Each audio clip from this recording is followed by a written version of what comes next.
The game of football is evolving as new technology comes in, like these new footballs with tons of sensors, or these self-lacing football boots that many players are falling over themselves to get.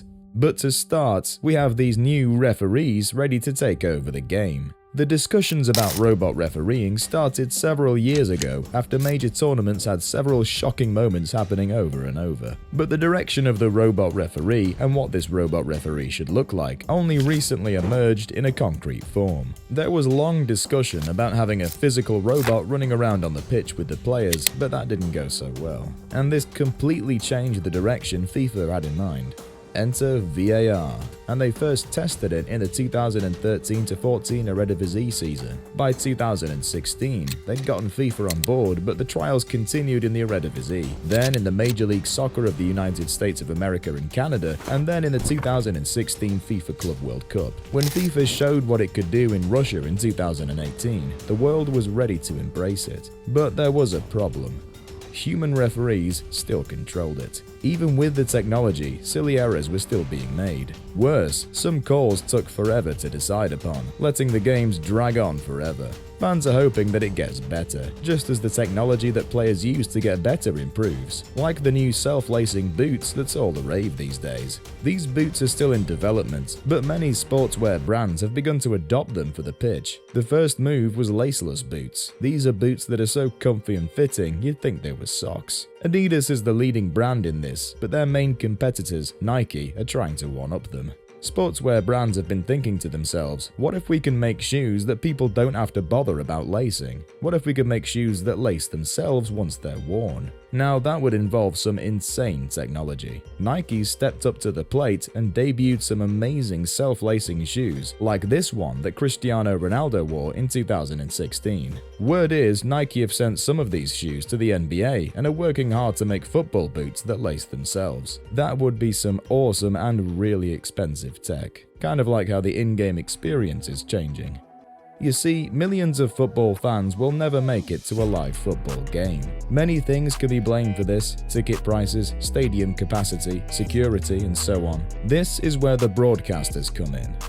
Watching football on your television used to look like this in the recent past. You turn on your TV, you see a camera that follows the active players. You see the focus on the star players in the team, or players who are performing well, or woefully. And then you get a glimpse of the bench and sometimes the fans. Today, you get all of that, and more. You get data hovering all over the pitch, showing you different stats like attack numbers, pass completion numbers, number of corners taken, goal probability, and so on. Like that's not enough, you have augmented reality creeping into the game. Fans can now watch their favorite matches in the metaverse. But that's not all. Even match-going fans are not left out. Various companies are creating AI and AR tools that fans can install on their phones to get live stats. All they have to do is just point their phone cameras at the game and they will see all sorts of stats pop up. It's crazy, right? But not as crazy as having balls that can adapt.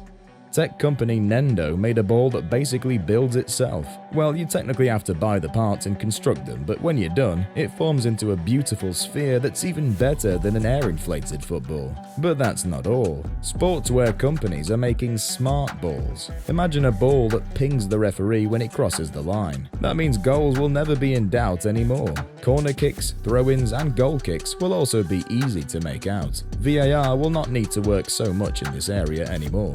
Adidas debuted this tech at the 2022 FIFA World Cup with the Owl Reeler Ball. Every touch transmits data to the VAR room for the refs to monitor and know what's happening on the pitch. It's so weird and yet so fascinating, just like the new rules that could be introduced to the game in the future. Throw-ins? How about kick-ins? Every throw-in could become a set piece with this rule. Players like the legendary cannon man Rory Delap would be out of a job, and amazing set-piece takers like Lionel Messi, Toni Kroos, Bruno Fernandes, and Kevin De Bruyne would rule the game. How about 30-minute games? You see, there are already a lot of stoppages during football matches. A player goes down, stop the game. A sub, stop the game. A VAR call, stop the game. In the end, all these calls could see a 90-minute game end up being a 60-minute game after all. To make this possible, time would be stopped whenever there's a stoppage due to injury, a VAR check, or a sub. It kind of makes sense, doesn't it? But where does it go from here? Gerard Piqué's Kings League is the perfect prototype for this future of football we're dreaming about. In the Kings League, penalties are taken in the old American style, where players run up from the center circle and attempt to beat the keeper in a one-on-one. There are also unlimited subs in the Kings League, but the best and funniest bit is the kickoffs, which you have to see for yourself to believe. Arranca el Science contra Porcinos. La primera pelota se la queda Porcinos. Imagine this happening in a professional football match. Gerard Piqué might be a revolutionary. But you know what would be even crazier? These referees' insane mistakes. Check this out.